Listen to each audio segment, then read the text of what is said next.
invitarle a que se ubiquen en el Evangelio de Juan, en el capítulo 12, versículo 12 al 26.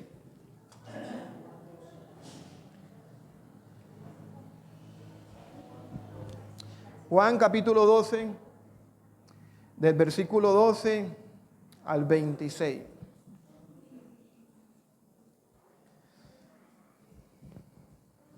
Le damos la bienvenida a todos los que hoy nos visitan. Por acá está Leonela, bienvenida. Te bendiga, Leonela. Por ahí llegó otra vez, ya saludaron a Paula. Por ahí está Paula, que estaba trabajando. Ya la soltaron en el trabajo. Bienvenida, Paula. Nos hacía falta. ¿Quién más tenía rato que no veíamos? Hoy estuvo de cumpleaños esta semana la hermana María Eugenia, con el teléfono bloqueado, la llamándola y no cogía ese teléfono. Pero feliz cumpleaños, mi hermanita, Dios la bendiga. Nuevamente nos visita Andrés, está aquí nuevamente, bienvenido.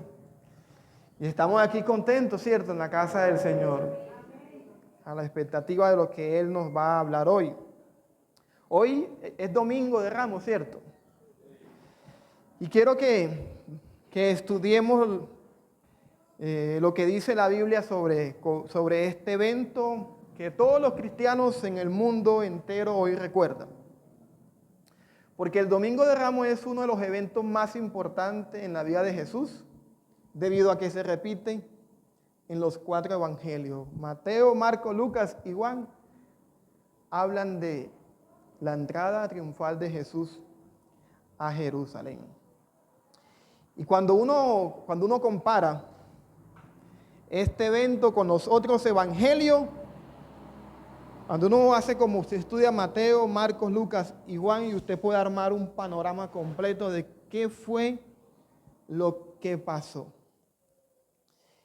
Y es curioso que cuando usted estudia la Biblia, Mateo, Marcos y Lucas y Juan le dan un enfoque diferente a este evento.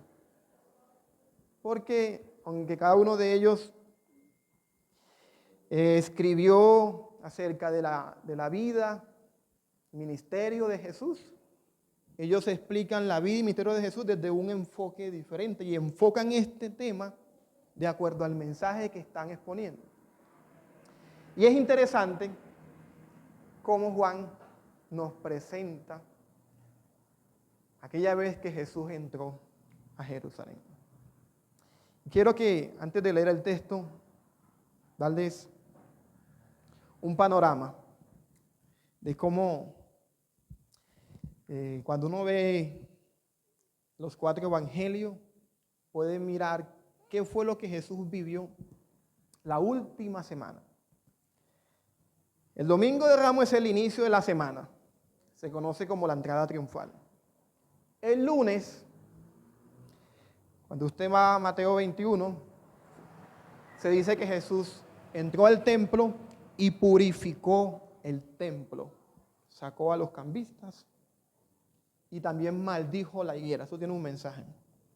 El martes, Jesús, luego que pasó eso, sino que usted no lo nota en los evangelios, no está marcado este el lunes, esto es martes, pero algunos estudiosos, cuando empiezan a hacer comparaciones, notan que hay una pausa, hay un cambio. Entonces, el lunes de Mateo capítulo 21, del 12 al 22, Jesús purifica el templo y maldice la higuera. El martes, Mateo 21, del 23 al capítulo 25 al 46, Jesús tiene una controversia en el templo con los principales sacerdotes. Y ustedes conocen el famoso discurso de Jesús sobre la escatología. ¿Se acuerdan que Jesús está en el templo? Miren todo esto, esto se va a destruir y empieza a hablar de las señales de los últimos tiempos. Eso sucedió el martes. Y hay una serie de controversias ahí con los sacerdotes. El miércoles, luego de esas controversias, capítulo 26, del 1 al 16, Jesús parece que se va a descansar a Betania. Allá se hospeda en la casa de María, de Lázaro y de Marta. El jueves, todo esto pasó en Semana Santa. El jueves fue un día donde los discípulos se ocuparon de preparar la Pascua. Entonces ellos todo el día prepararon la Pascua y en la noche tuvieron lo que se conoce como la cena del Señor. Tuvieron la última cena, entonces ahí cuando Jesús conversa con ellos, eso fue el jueves. Y ese mismo día, el jueves, cuando habla con sus discípulos, me van a arrestar y ustedes me van a negar y todo eso, él sale a orar a Getsemaní y en ese lugar es arrestado. Entonces el jueves, preparación de la cena, tienen la cena, Jesús va a orar y es arrestado el jueves en la noche. El viernes, en las primeras horas de la mañana o muy de madrugada, él fue llevado al sumo sacerdote y también fue llevado ante Pilato y ante Herodes. Los que conocen la historia, él tuvo dos juicios, un juicio religioso y un juicio político. Y dentro de esos juicios que tiene Jesús, se toma la decisión de crucificarlo. El viernes muy temprano, se lava las manos Poncio Pilato y la multitud dice, crucifíquenlo. Y a las 3 de la tarde aproximadamente, el viernes, Jesús muere. La Pascua para ellos iniciaba el jueves a las 6 de la tarde. Así que antes de que la Pascua llegue, porque el día de ellos inicia a partir de las 6 de la tarde. El jueves para ellos se acaba a las 6 de la tarde. El jueves a las 6:01 iniciaba el viernes para ellos. Entonces, como va a iniciar la Pascua, ellos matan a Jesús o lo terminan de matar con la lanza, lo sepultan y es cuando uno saca las cuentas y se dan las cuentas de que Jesús estuvo 3 días, porque no falta el que dice, no dan las cuentas.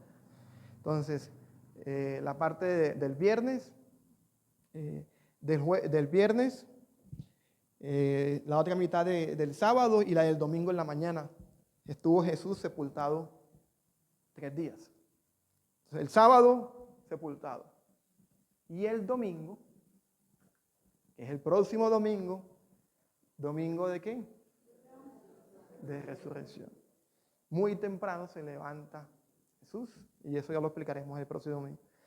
Pero es interesante que ante todo eso que se va a venir, el Domingo de Ramos es un evento que marca o introduce todas estas tensiones que Jesús va a vivir. Y este pasaje que vamos a estudiar es muy particular, porque nos va a mostrar una audiencia con la cual nosotros nos podemos identificar.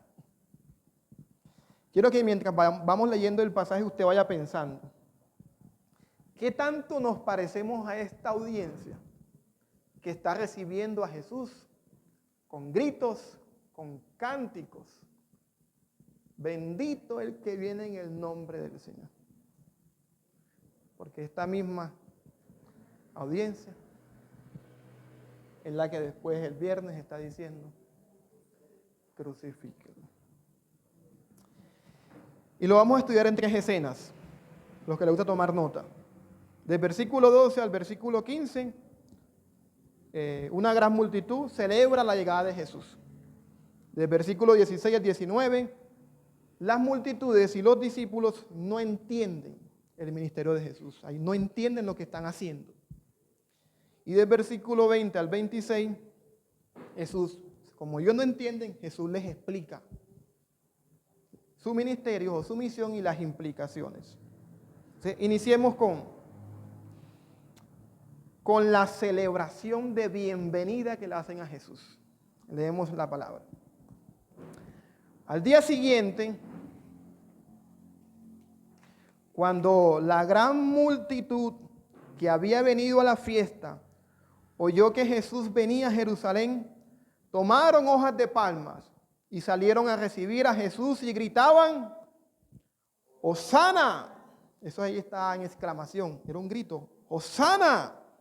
Bendito el que viene en el nombre del Señor, el Rey de Israel. Jesús, hallando un asnillo o un asno, se montó en él, como está escrito, no temas, mira Sión, he aquí tu rey viene montado en un pollino de asna. Versículo 16. Aquí sería la segunda escena. Sus discípulos, ¿qué les pasó? No entendieron esto al principio, pero después, cuando Jesús fue glorificado, entonces se acordaron de que esto se había escrito de él y de que le habían hecho estas cosas.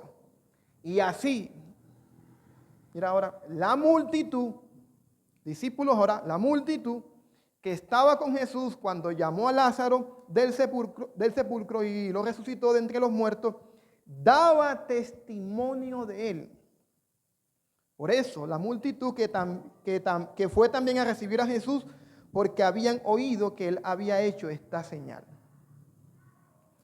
Entonces los fariseos se decían unos a otros: ¿ven que ustedes no consiguen nada? Miren, todo el mundo se ha ido tras él. Luego en el versículo 20, la tercera escena, a raíz de que ellos no entienden, Jesús les empieza a explicar. Había unos griegos entre los que subían a adorar en la fiesta. Estos fueron a Felipe, que era de Betsaida, de Galilea, y le rogaban: Señor, queremos ver a Jesús. Felipe fue y se lo dijo a Andrés. Andrés y Felipe fueron y se lo dijeron a Jesús. Y es curioso la forma como Jesús responde. ¿Qué dijo Jesús? Ha llegado la hora para que el Hijo del Hombre sea glorificado. Nota lo que explica, lo que significa la hora. En verdad les digo, ¿qué les dijo? Que si el grano de trigo no cae en tierra y muere, se queda solo. Pero si muere, produce mucho fruto. El que ama su vida la pierde, y el que aborrece su vida en este mundo la conservará para vida eterna. Si alguno me sirve, que me siga. Y a donde yo estoy, allí también estará mi servidor. Si alguien me sirve, el Padre le honrará. Padre, en el nombre de Jesús, oramos en esta mañana para que hables a nuestras vidas, para que nos confrontes, para que nos edifiques, para que nos consueles, Señor. Por favor, danos la gracia de poder asimilar esta enseñanza y poder practicarla. En tu nombre oramos. Amén. Bueno, para entender un poquito la relevancia de este capítulo, quiero que miremos o recordemos un poco qué es lo que está pasando aquí. Este evangelio lo estamos estudiando en los grupos en casa. Y hemos dicho que este evangelio en los primeros 12 capítulos contiene 7 señales o 7 milagros que Jesús hace. El autor Juan escogió, de todos los milagros que Jesús hizo, escogió 7. O algunos dicen que 8, bueno, no se ponen de acuerdo porque el 8 es la resurrección después en el capítulo 20-21. Pero dicen que son entre 7 y 8 señales, o 7 milagros. Y cada uno de esos milagros están hablando acerca de quién es Jesús. Están mostrando su personalidad, su identidad, su carácter, pero con el fin de que crean. Es una señal. Mira, Él es así, pero la idea es que no te quedes allí, sino que tú puedas creer en Jesús. Y hasta el momento, en el capítulo 12, Jesús acababa de realizar su 7º o último milagro. El último milagro de Jesús fue la resurrección de Lázaro. Él había levantado a su amigo Lázaro de la muerte. Eso está en el capítulo 11, del 43 al 44. Todos los milagros, oiga esto, o las señales que Jesús había hecho hasta el momento: convertir el agua en vino, sanar a un niño enfermo, levantar a un paralítico, alimentar a más de 5,000 personas, no se comparan con el milagro de la resurrección. Esta fue la señal más extraordinaria que Jesús pudo haber hecho. Y uno creería que con esta señal todo el mundo creería en Jesús, pero si usted me acompaña a Juan 11, versículo 45, ¿qué nos dice Juan 11, versículo 45? Sobre lo que sucedió cuando Jesús realizó la mayor señal. ¿Estamos allí? Por esto, muchos de los judíos que habían venido a ver a María y vieron lo que Jesús había hecho, es decir, levantó a Lázaro, ¿qué hicieron? Creyeron en él.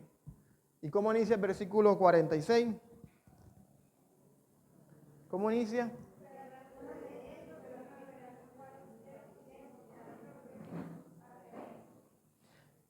Un pero. Yo les he explicado los peros en la Biblia, ¿cierto? El pero ahí que muestra el contraste. Algunos creyeron, pero algunos de ellos fueron a los fariseos y le contaron lo que Jesús había hecho. Luego en el versículo 53 dice que ellos planearon matar a Jesús. Muchos creyeron en él, pero los principales sacerdotes y los fariseos empezaron a planear la muerte de Jesús. O sea, la señal no fue suficiente para que una persona creyera. Solo ayudaba a preparar como el camino. Y una vez en un grupo en casa, allá en Villaflora, John Jer nos ilustraba esta parte de cuando estudiábamos lo de las señales en el capítulo 2, ¿se acuerdan? Nos mostraba algunas señales de tránsito. Nos decían que las señales tienen ese fin.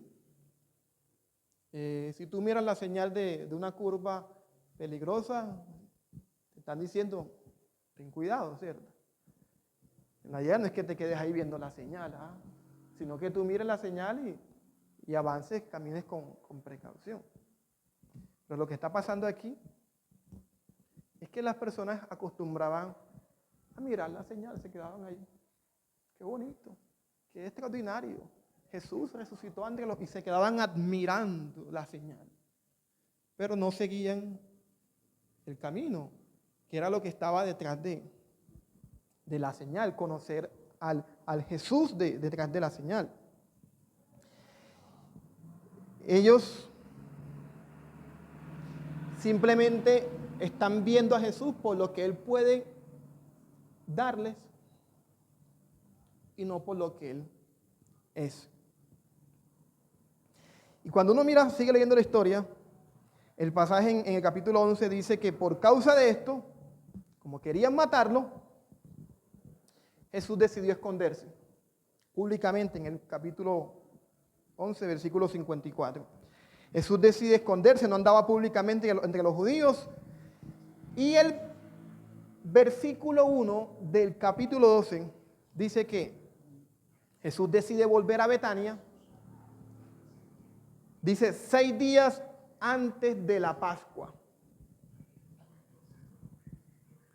Jesús regresa a Betania, se queda en casa de Marta, de María y Lázaro, y María le unge los pies a Jesús. Pero es curioso cómo dice el capítulo 2. Dice, ¿cuántos días antes de la Pascua se quedó? 6 días. Entonces, si la Pascua se celebra el jueves, ¿qué día estuvo Jesús en la casa de Lázaro, Marta y María? Cuenten para atrás. Si la Pascua se celebra el jueves y Jesús estuvo 6 días antes del jueves en la casa de Marta, María y Lázaro, ¿qué día estuvo Jesús ahí? Sábado. Un sábado, Jesús regresa a Betania, María lo unge. Esto tiene otro mensaje ahí, cuando María prepara el cuerpo de Jesús sin saberlo.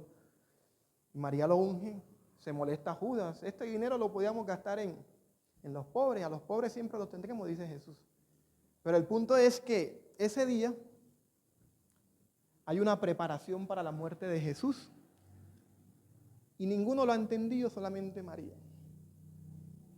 Pero al día siguiente, como inició el versículo con el que leímos, versículo 12, ¿qué día es? Domingo. Por eso que decimos que el domingo de Ramos Jesús. Al día siguiente, cuando la gran multitud que había venido a la fiesta oyó que Jesús venía a Jerusalén, tomaron hojas de las palmas y salieron a recibir a Jesús y gritaban: Hosana. Bendito el que viene en el nombre del Señor, el Rey de los Reyes. Y uno nota que la historia está conectada con el milagro de la resurrección de Lázaro.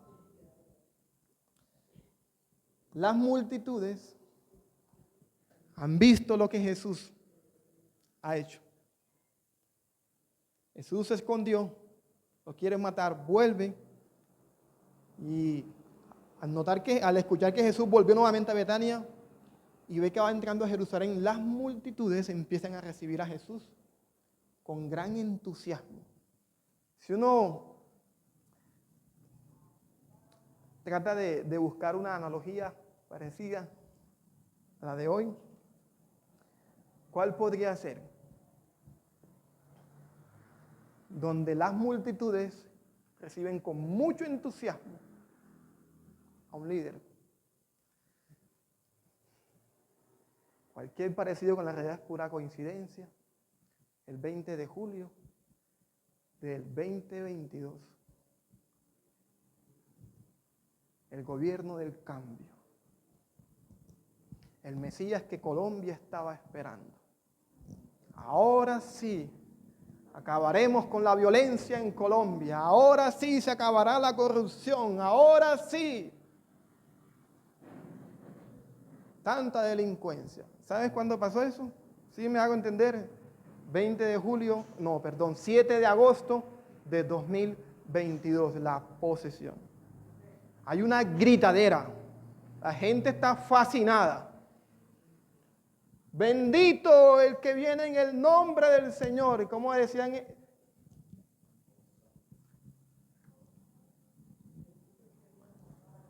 Bendito el que viene a salvar a Colombia. Es curioso porque cuando uno estudia las imágenes que presenta allí, pueden entender la analogía. Porque dice que ellos tomaron hojas de palmas y gritaban: Hosana. Las palmas, desde los tiempos de los macabeos, era un símbolo nacionalista. Los macabeos es la historia entre Malaquías y Mateo.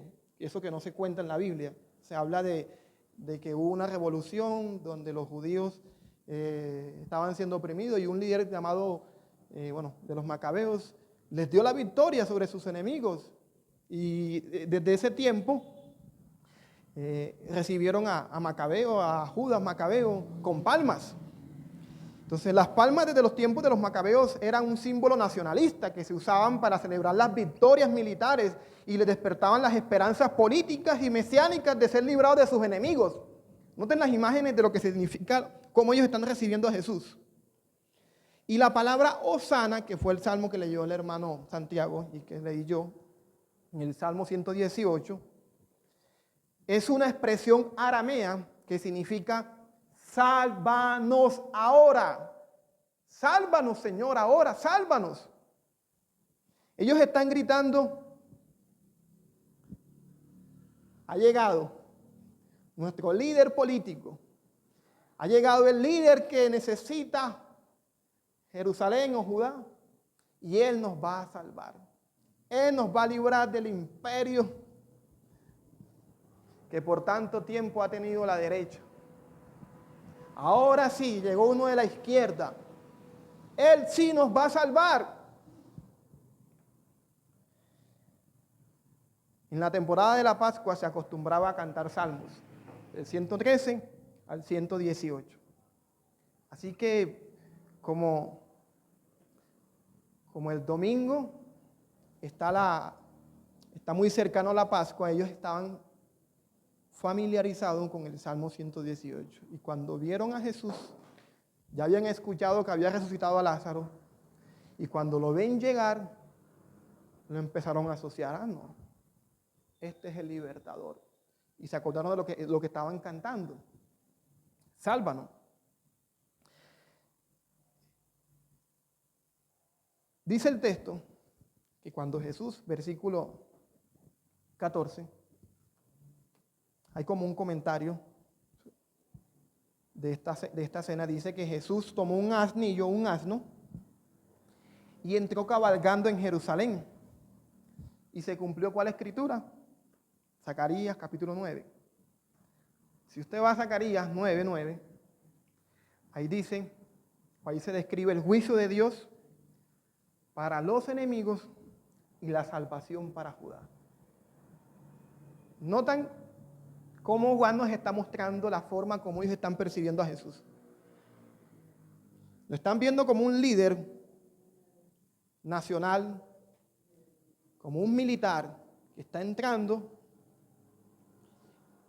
Lo están viendo como el Salvador y lo están viendo como aquel que va a derrotar a sus enemigos. Dice, no temas, mira, Sión, he aquí que tu rey viene montado en un asnillo de asno, en un pollino de asna.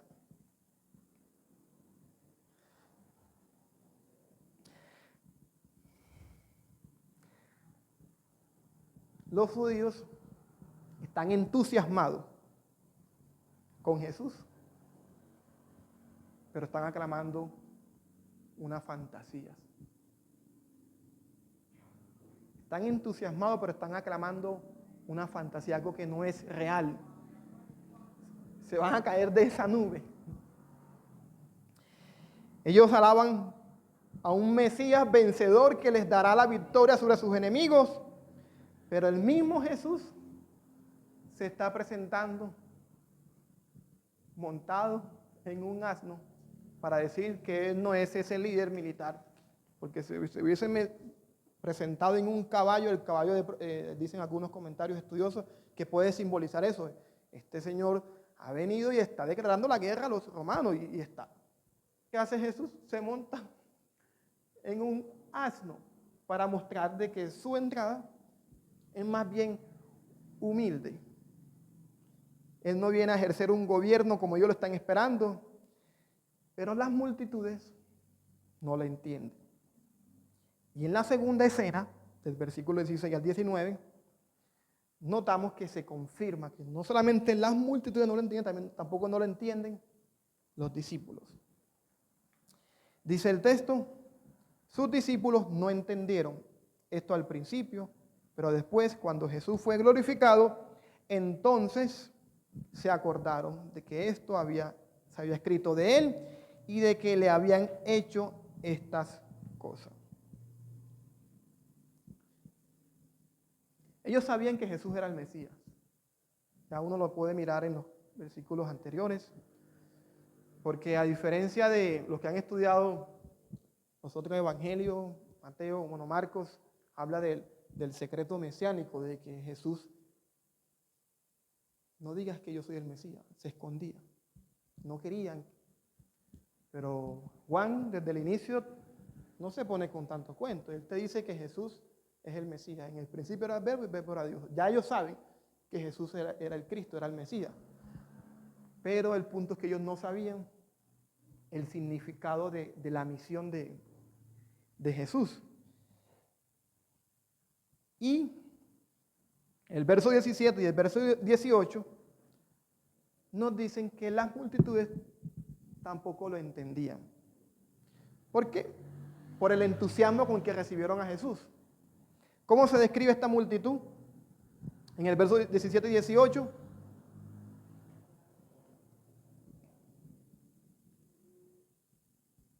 La multitud que estaba con Jesús, dice, y así la multitud que estaba con Jesús cuando llamó a Lázaro del sepulcro y lo resucitó de entre los muertos, daban testimonio de él. Parece que en el pasaje hay dos multitudes. Hay una multitud que viene con Jesús y dan testimonio. Nosotros lo vimos. Él resucitó a Lázaro entre los muertos. Y hay otra multitud que lo recibe. Dice, por eso la multitud fue también a recibir a Jesús porque habían oído. La multitud que lo vio y la multitud que había oído. Y todos están girando en torno a ¿qué? A lo que había pasado con Lázaro. La definición del ministerio está basada en lo que Jesús hizo. No entienden lo que está pasando. Y es curioso que en el versículo 20, tercera escena, Jesús va a empezar a explicar. Yo no quiero que me vean así. No quiero que me vean como el líder político, el líder militar. Yo no quiero que las alabanzas que ustedes me están brindando estén basadas en una imagen equivocada de mí. Y dice el texto, había unos griegos entre los que subían a adorar en la fiesta. Estos fueron a Felipe, que era de Betsaida, de Galilea, y le rogaban, Señor, queremos ver a Jesús. Se fue Felipe y se lo dijo a Andrés. Andrés se lo dijeron a Jesús.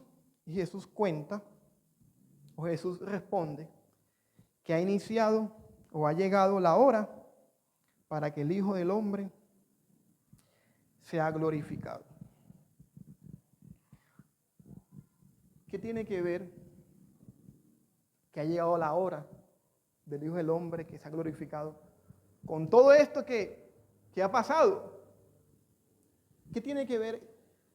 La gente está buscando a Jesús, unos griegos, posiblemente estos griegos eran los prosélitos judíos que no sabían, que se habían añadido al judaísmo, pero que no eran judíos nativos, no eran puros. Y ellos buscan a Jesús y Jesús, esta gente me está alabando, vienen estos, ha llegado la hora. Y llega la hora y Jesús cuenta la parábola. ¿Qué sería la hora? Porque esa expresión se repite varias veces. Ha llegado la hora, todavía no ha llegado la hora. ¿Se acuerdan en Juan capítulo 2? María, ¿qué tienes contra mí? No ha llegado la hora. Pero aquí dice, llegó la hora. Y la hora lo explica en la parábola. Jesús cuenta una parábola de que un grano de trigo no produce fruto hasta que caiga en la tierra y muere. Si el grano muere o es sepultado, produce muchos frutos. ¿Qué le indica eso? ¿Cuál es la hora que Jesús dice que ya llegó?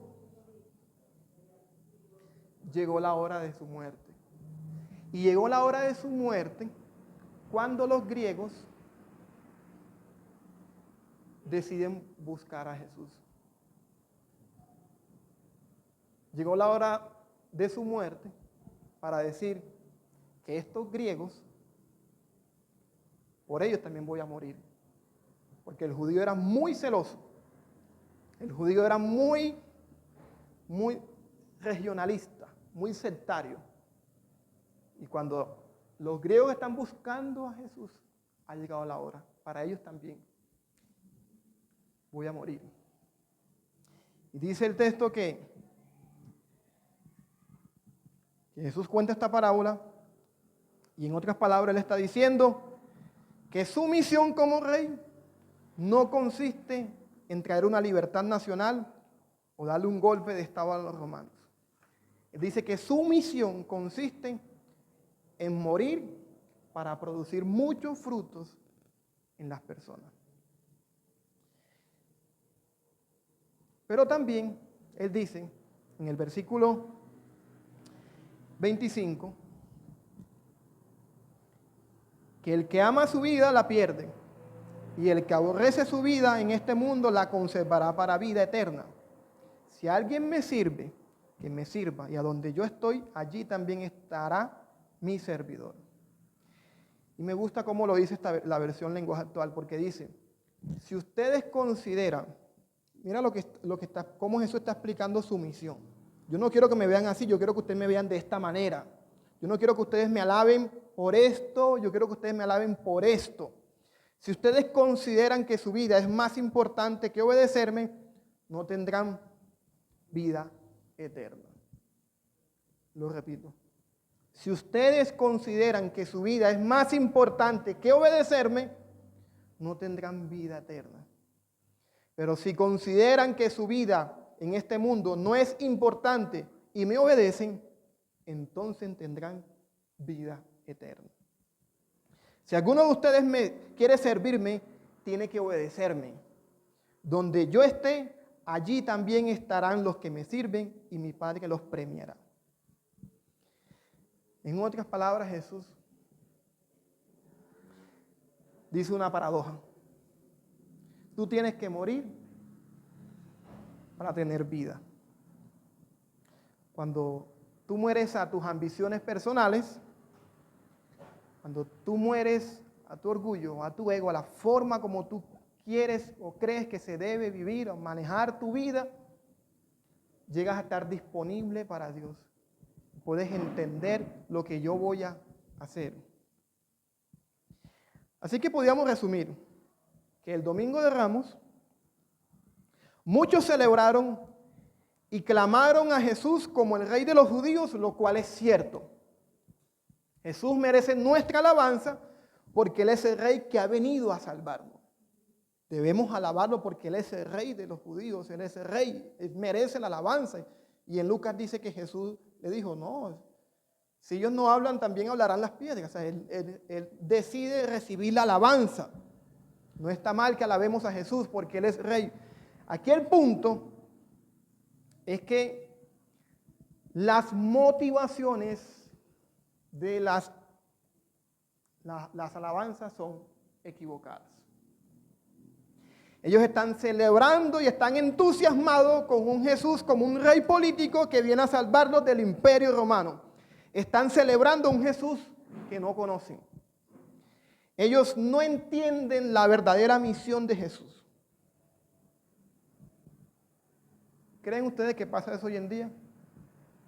Gente que grita, salta, diciendo Jesús, pero no conocen a Jesús. ¿Pasa eso hoy en día?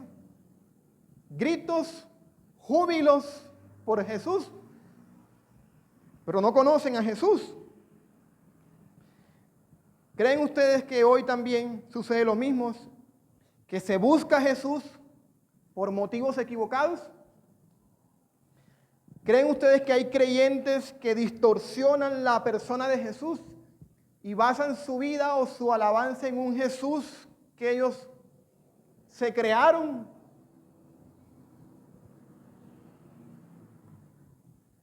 ¿Pasa o no pasa? Porque esto es lo que estamos viendo aquí. Creyentes que ven a Jesús o que ven la mano de Dios, creen que están bien cuando todo es grandioso o glorioso. Entonces, se crean una imagen de Jesús. Si hay dinero, si hay éxito, si hay fama, si hay prosperidad, si hay salud, yo estoy bien con el Señor. Si tengo un trabajo, si no hay peleas en mi casa, no hay problemas económicos, yo estoy bien. Se crean una imagen, Jesús está bien conmigo. Pero cuando salen las cosas mal, se enteran de una enfermedad, hay un problema familiar, un problema económico, se suele pensar que Jesús me abandonó. ¿Han escuchado esas expresiones? Señor, ¿yo qué he hecho? Si yo hago esto, no como los fariseos, ¿cierto? Yo doy diezmo, yo esto, yo estoy esperando que me vaya bien. Y empezamos a hacer un juicio de Jesús, de que Él nos ha abandonado basado en las circunstancias. Y si usted ha pensado eso, usted está como esta multitud. Usted está los domingos alabando a Dios cuando todo está bien, pero no está entendiendo al Jesús que tiene que ser alabado también cuando todo sale mal. Yo creo que tenemos que disciplinarnos para entender como Job que cuando uno está pasando momentos difíciles, no quiere decir que Dios me abandonó. Sáquese eso de su cabeza. No se cree esa imagen equivocada de Jesús. Es que Dios me abandonó porque estoy pasando por un momento de, ay Señor, qué prueba, qué mal estoy pagando yo para... Por favor, cambie esa forma de pensar. Eso es mundano. La Biblia dice, no os conformes a este siglo, no te conformes a este mundo. El mundo piensa así, evalúa a Dios de acuerdo a las circunstancias.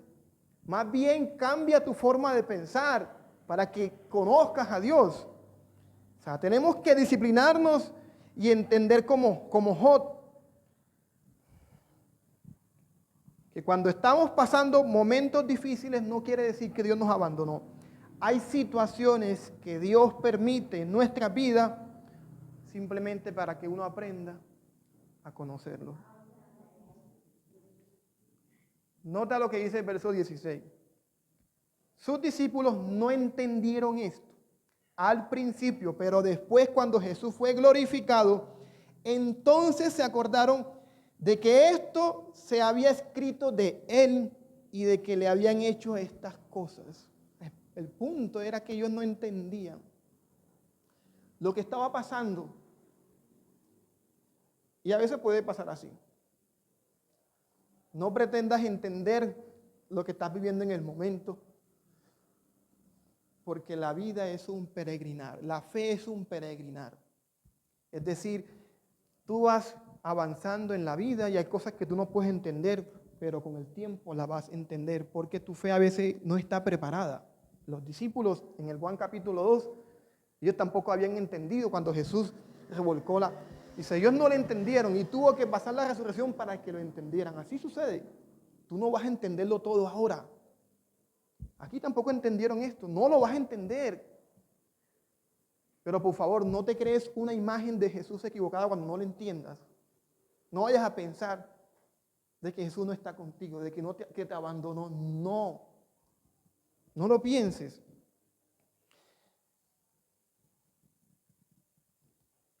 Tenemos que quitarnos esa mentalidad antibíblica y meternos la mentalidad bíblica de estar dispuestos a sufrir y aceptar el sufrimiento en nuestras vidas como la pedagogía de Dios para formar a Cristo en nosotros. Amén. Ahí se escuchan pocos amenes, porque ¿quién va a decir amén al sufrimiento? ¿Quién va a decir amén a Señor, yo acepto esto que estoy viviendo? Yo acepto esta situación. No pelea con ese pensamiento, ¿cierto? Porque, como conversábamos una vez, ¿cierto, Marta? De que a veces los pájaros, decía, creo que Lutero, yo no puedo impedir que los pájaros vuelen encima de mi cabeza, pero sí puedo impedir que hagan nido. O sea, el hecho de que vengan los pensamientos no quiere decir de que tú estás creyendo eso. Pueden llegar los pensamientos. El punto es si tú dejas que eso haga nido en ti. Si tú tienes la tormenta, nadie te quiere, todos te odian y te han abandonado. Es que, mira, no te llaman, es que Jesús... Y empieza la tormenta, mira que Dios te abandonó y te creas una imagen equivocada. Dios no va a poder con esto. Tanto tiempo que yo le serví a Dios, tanto que yo he buscado a Dios y te empiezan los pájaros a dar vueltas. Pero cuando tú tienes fundamento, cuando tu vida se camina basado en los fundamentos, en quién, no tanto en la señal, en quién es Él, tú cambias tu forma de pensar y tú aceptas el sufrimiento. ¿Qué decía Pablo? Con Cristo estoy juntamente crucificado, ya no vivo yo, mas vive Cristo. Yo acepto esto. No entendamos mal a Jesús. No distorsionemos la imagen de Jesús en esos momentos. En el Evangelio de Juan, quiero ir concluyendo con esto, hay 3 ejemplos de cómo la gente entendía correctamente mal a Cristo. Está este pasaje de Juan 12, hay varios pasajes, y se creaban una imagen equivocada de Jesús. Por ejemplo, si usted mira en Juan capítulo 2, versículo del 23 al 25, después de que Jesús hizo la señal de convertir el agua en vino y de revolcar las mesas y todo eso allá en el templo, ¿qué dice Juan 2:23? Cuando Jesús estaba en Jerusalén durante la fiesta de la Pascua, muchos creyeron en su nombre al ver ¿qué? Las señales que hacía. Muchos creyeron por lo que Jesús hacía. Pero Jesús, en cambio, no se confiaba en ellos porque conocía a todos. No tenía necesidad de que nadie le diera testimonio del hombre porque él conocía lo que había en el interior del hombre. Esa gente estaba creyendo simplemente porque Jesús, por lo que Jesús le estaba haciendo, Jesús le daba, pero no había un cambio interno en sus vidas. Ellos buscaban a Jesús por lo que hacía, por lo que les podía dar. Yo sé que eso no pasa aquí, pero hay personas que buscan a Jesús. Se ve más en el contexto de la costa, ¿verdad? Las campañas de milagros, de sanidades. ¿Cierto? Allá llegó el predicador, allá está la unción, allá sí reviven a los muertos, allá hay milagros financieros, allá me cambian la dentadura esta que tengo por un... ¿Sí han visto esos milagros extraordinarios? ¡Qué milagro! Señor me cambió la dentadura. Yo, ay, Dios mío, qué milagro. Una vez en Cartagena, ay Dios, estaba orando por el vientre. Padre, ahora mismo en el nombre de Jesús, esta mujer va a bajar 5 tallas. Ahora, en el nombre de Jesús. ¡Uf! Y la mujer cayó. Cuando se levantó, yo miraba a la mujer espichada. Sí, gloria a Dios, el Señor me bajó 5 tallas. ¿En serio? Yo decía yo. La gente creyendo en esa señal de que Dios rebaja tallas así por así. Y pocos comentarios decían, no vayas al gimnasio y no dejes de... Pero el punto es eso, de que la gente está acostumbrada a buscar a Jesús por lo que Él me pueda dar. Y Jesús dice, no, yo sé que esta gente me está buscando por lo que yo pueda dar. Él no se confiaba de eso. En un caso parecido, está en capítulo 3 de Juan, el caso de Nicodemo. Personas que se crean, que buscan a Jesús de manera equivocada. Se crean de Jesús una imagen equivocada. ¿Qué dice el caso de Nicodemo? Había un hombre de los fariseos llamado Nicodemo, prominente entre los judíos. Este vino a Jesús de noche y le dijo, Rabí, sabemos que has venido de Dios como maestro porque nadie puede hacer las señales que tú haces si Dios no está con él. Otro que está buscando a Jesús. Hay una profunda admiración por Jesús porque él hace señales. ¿Y qué le dice Jesús? Nicodemo, tienes que nacer de nuevo. No es suficiente de que me veas, que yo te sane, que yo te haga esto, que yo haga esto. No es suficiente eso. Tienes que nacer de nuevo. Jesús le está explicando que una admiración, porque hay gente así. Yo hablo así en general. Pero hay gente, llevan años en la iglesia, tienen una profunda admiración por Jesús, les gusta el ambiente de la iglesia, ¿cierto? Y están como Nicodemo. Hasta maestros de la ley, conocen Biblia, saben el lenguaje, son principales, a veces los identifican, ¿no? Pero no nacido de nuevo, porque toda su vida se han creado una imagen equivocada de Jesús o han puesto la mirada siempre en la señal. Y la última es en Juan capítulo 6, versículo 14 al 15. Jesús había hecho la multiplicación de los panes y los peces, alimentó a 5,000 personas. Y la gente entonces, al ver la señal que Jesús había hecho, decía, verdaderamente este es el profeta que había de venir al mundo. Por lo que Jesús, dándose cuenta de que iban a venir por la fuerza a hacerle rey, se retiró él solo a un monte. Entonces aquí vemos también que estas personas tienen una imagen equivocada de Jesús. ¿Qué hace Jesús? Lo quieren poner como rey. No, no, todavía no es el momento. Se retira y luego está el famoso discurso de yo soy el pan de vida. Y en el pan de vida Jesús hace algo parecido a lo que vemos en nuestro pasaje. Jesús les explica, mira, ustedes tienen que comer mi carne para que tengan vida. Una metáfora, ustedes tienen que morir para poder recibir la vida. Ustedes tienen que morir para poder recibir la vida. No es suficiente basarse. Mi amado hermano, es posible llevar mucho tiempo en una iglesia y tener una fe falsa. Una fe basada en un Jesús equivocado. Una fe sociopolítica en el caso de ellos. Ven a Jesús como el libertador, como el Mesías colombiano, ahora sí. Una fe como los de Juan II, una fe como los de Nicodemo, una fe como los de 5,000.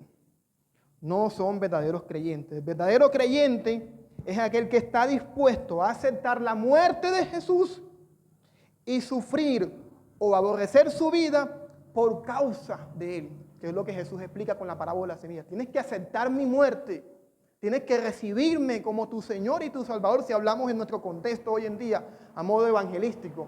Tienes que recibirme como tu Señor y tu Salvador. Cierto, que no es una oración que la gente ha pensado, bueno, repite conmigo, Señor Jesús. No, es hacer de Jesús el Señor de tu vida. Es decirle, Señor Jesús, yo creo que tú moriste por mis pecados. Te entrego mi vida y yo quiero que tú gobiernes mi vida de ahora en adelante. Ya no vivo yo.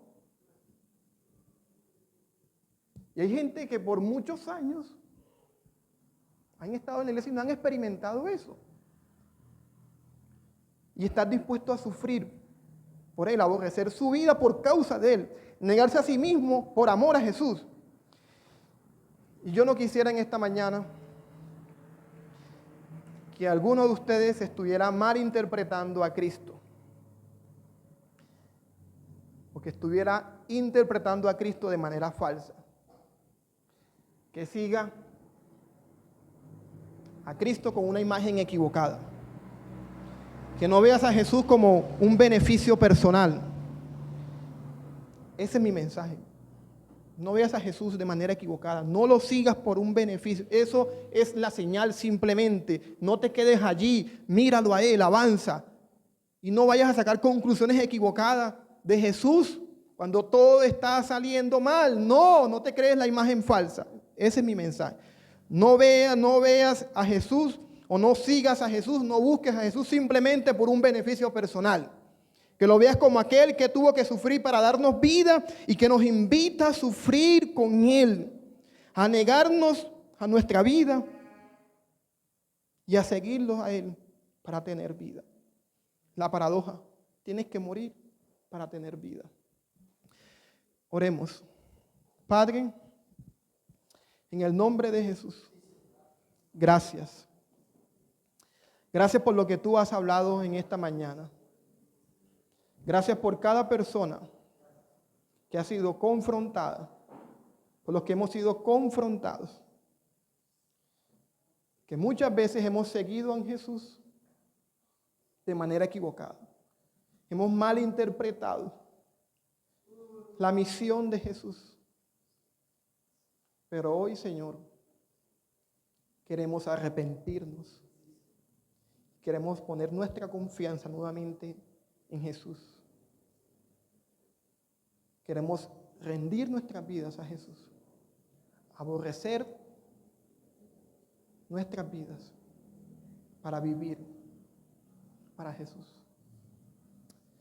Padre, yo oro por los que en esta mañana necesitan reconciliarse con Jesús.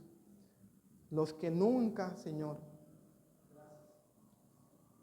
han rendido su vida a Jesús. Los que están aquí presentes y los que no, los familiares y amigos, Señor.